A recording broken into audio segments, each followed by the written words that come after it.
बाजीवाल गांव में छुपे दहशतगर्दों के खिलाफ ऑपरेशन आज सुबह दोबारा फिर शुरू हुआ। ऑपरेशन इलाके में 2 दहशतगर्दों के छुपे होने की खबर। राजौरी के कालाकोट में एनकाउंटर, 2 फौजी अफसरान समेत 1 जवान शहीद, 1 जख्मी। फोर्सेस ने पूरे इलाके का किया मुहासरा। जम्मू को मिलेगी बड़ी सौगात, आज ई बस होगी launch. Lieutenant governor Manoj Sinha करेंगे इफ्तिताह। भाई ने किया अपने ही भाई का कत्ल, डगाम पुलिस ने किया 24 घंटे के अंदर केस हल। समीर के भाई आकिब अहमद राथर किया जुर्म का एतराफ। बीरवा के सेल में पेश आया था ये दिल दहलाने वाला वाकया।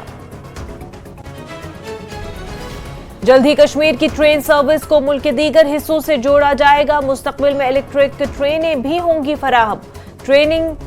ट्रेन कनेक्टिविटी के अलावा कश्मीर रेलवे लाइंस पर चल रहा है काम। नॉर्दर्न रेलवे के चीफ एरिया मैनेजर ने दी न्यूज़ 18 JKLH को जानकारी।